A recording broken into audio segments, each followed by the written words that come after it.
Pernahkah kamu melihat sisi lain bulan? Oh, saya temukan. Tentu saja tidak. Tapi mungkin kamu pernah melihatnya dalam foto. Dalam situasi seperti ini, apakah kamu pernah bertanya-tanya mengapa kedua sisi terlihat begitu berbeda? Saya akan memberitahumu. Kita tidak dapat melihat sisi lain bulan. Banyak orang berfikir ini karena bulan tidak berputar sendiri. Tetapi kenyataannya tidak begitu. Bulan memang berputar sendiri, kecepatan putarnya sama dengan kecepatan mengelilingi orbit. Ini adalah kasus kunci pasang surut khusus disebut rotasi terkunci. Kita pertama kali melihat sisi belakang bulan pada tahun 1959 semua berkat program bulan Uni Soviet lalu diikuti oleh program Apollo Amerika. Ketika pesawat ruang angkasa lain seperti Luna 3 mengirimkan gambar pertama dari sisi yang jauh, mereka menemukan setengah bola yang memiliki lebih banyak kawah terlihat lebih seperti setengah bulan dari Merkurius atau satelit Jupiter. Terlihat sangat berbeza dengan bulan yang biasa kita lihat. Pada saat itu kita tahu betapa membosankannya sisi lain bulan. Tidak pernah kita sadari bahawa kerak dekat kita lebih tipis dan lebih halus. Noda hitam indah ini disebut Laut Bulan, yang merupakan sisa-sisa aliran lava purba. Saat saya mengatakan kuno, saya sungguh-sungguh mereka memiliki sejarah lebih dari 3 miliar tahun. Sementara itu, kerak sisi jauh lebih tebal dengan banyak kawah meteor. Aliran lava hampir tidak mempengaruhinya. Tidak ada lautan yang lebih besar. Di sini terlihat cukup membosankan seperti gurun pasir. Jujur saja, apakah kamu tidak berfikir dekat lebih indah? Bagikan pemikiranmu dengan kami di komen.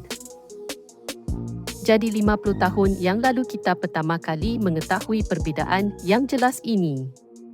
Namun kemudian para ilmuwan menemukan beberapa hal yang aneh. Meskipun ada perbezaan dalam komposisi kimia geologi, dua sisi bulan itu sangat berbeza dan tidak hanya itu, kerak dekatnya lebih tipis beberapa kilometer dari kerak yang lebih jauh. Namun, bagi bola batu mengapung biasa, perbezaan yang signifikan ini berasal dari mana? Ini adalah masalah bagi para ilmuwan yang kemudian mulai mengemukakan berbagai teori. Teori bulan mencair pada satu titik menjadi dominan.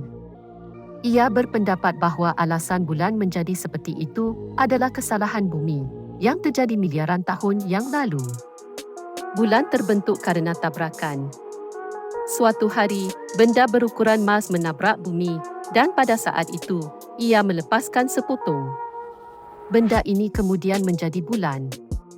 Namun, meteor ini pada saat itu berada 15 kali lebih dekat ke bumi daripada sekarang. Beberapa seniman telah menciptakan apa yang disebut bulan awal, yang bukan bola putih kecil yang lucu seperti milik kita. Sebaliknya, bulan awal adalah bola merah menyala yang aneh. Saat pecahan itu meninggalkan kita, ia tidak meninggalkan kita. Sebaliknya, ia segera dikunci oleh pasang surut.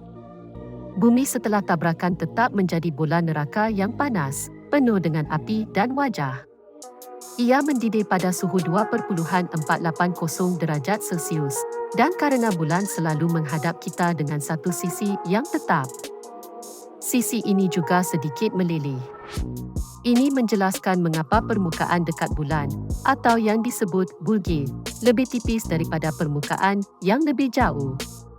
Selama proses pembekuan dan pembakaran bumi, beberapa elemen teruap dari bumi terlepas dan kemudian jatuh ke bulan, menjelaskan perbezaan komposisi geokimia di kedua sisi. Namun, teori ini memiliki kelemahan.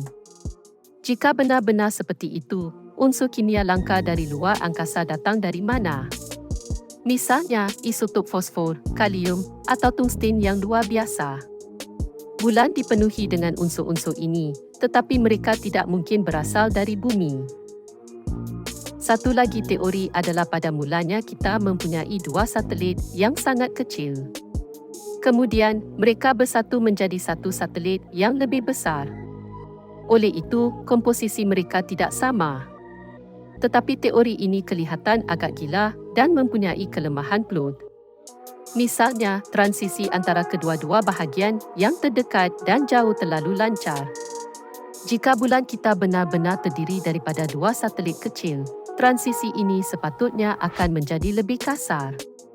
Oleh itu, saintis masih tidak tahu bagaimana untuk menanggapi isu ini. Tetapi baru-baru ini, mereka akhirnya memahami apa yang terjadi pada bulan pada masa itu. Semua ini berkat wahana orbit Grail NASA yang mengambil masa lebih daripada setahun untuk mengorbit bulan, menghasilkan peta bulan dan mengkaji komposisi bulan. Melalui maklumat ini, para saintis mencipta kira-kira 360 simulasi analog komputer yang berbeza, termasuk objek-objek hentaman yang berbeza saiz dan bergerak dengan kelajuan yang berbeza. Mereka membandingkan hasil dengan bulan. Kita sekarang dan cuba menentukan hasil mana yang paling hampir dengan keadaan bulan hari ini. Akhirnya, mereka menyelesaikan misteri yang berlangsung selama 50 tahun itu. Jawapannya terletak pada pelanggaran planet Katai. Pelanggaran ini berlaku 4.3 bilion tahun yang lalu dan objek yang besar daripada planet Katai itu sedikit lebih besar daripada Ceres. Untuk orang yang tidak tahu, Ceres adalah salah satu planet Katai dalam sistem solar kita dengan diameter 933 km, lebih kurang saiz Perancis atau Jerman. Objek yang besar ini telah bertembung dengan bulan di kawasan selatan Antartika dan pelanggaran ini sangat kuat sehingga ia mengubah penampilan bulan selama-lamanya. Ni meninggalkan jejak sepanjang 5.630 km. Jarak ini akan memakan waktu sekitar 14 jam untuk ditempuh dengan pesawat terbang yang begitu besar. Kerusakan yang ditimbulkan oleh tabrakan ini menutupi sisi dekat bulan secara keseluruhan dan juga merusak struktur geologi di permukaan bulan, menciptakan dataran Aitken Selatan atau Basin Spa, sebuah kawah meteorit dengan diameter 2.570 km, seukuran Inggeris dan Jerman digabungkan. Ini adalah peristiwa besar dalam sejarah bulan dan juga merupakan salah satu kawah tabrakan terbesar kedua di tata surya. Tabrakan ini juga menghasilkan gelombang panas yang kuat di permukaan bulan, menyebarkan sisa-sisa mineral hangat yang jarang ditemukan oleh para ilmuwan pada kedalaman tertentu di bawah permukaan bulan. Karena itu, kawasan ini dikenal sebagai rumah bagi mineral creep, PKT, suatu fenomena pengkonsentrasian unsur K, REE, dan P yang tidak biasa. Bulan telah mengalami banyak tabrakan di masa lalu yang semuanya memperdalam kawah meteorit yang sudah sangat besar itu.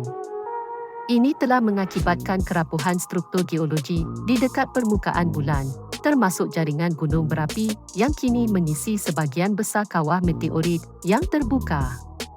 Informasi ini ditemukan oleh para peneliti dari University Brown, University Purdue, University Stanford, dan NASA JPL, dan dipublikasikan di Journal of Geophysical Research, Planets. Ada banyak lagi hal yang perlu dipelajari tentang bulan. Prioritas utama saat ini adalah misi pengambilan sampel dari dataran Aitken Selatan untuk membantu para ilmuwan lebih memahami usia, sejarah, dan sifat geologi bulan. Target utama pertama adalah Mare Moscoviense, yang merupakan kawah lava besar di sisi belakang bulan, yang jika dipelajari, dapat membantu para ilmuwan memahami perbezaan antara sisi depan dan belakang bulan dan memberikan wawasan tentang bagaimana sisi belakang bulan terbentuk. Namun, secara keseluruhan, penelitian ini memiliki implikasi yang jauh lebih besar. Bulan dapat digunakan sebagai titik referensi untuk menentukan usia planet lain di tata surya dan bahkan seluruh dunia. Dengan demikian, pengetahuan tentang bulan dapat membantu para ilmuwan memahami kronologi kehidupan di seluruh tata surya. Mari kita tunggu hasil penelitian dan temuan yang menarik di masa depan.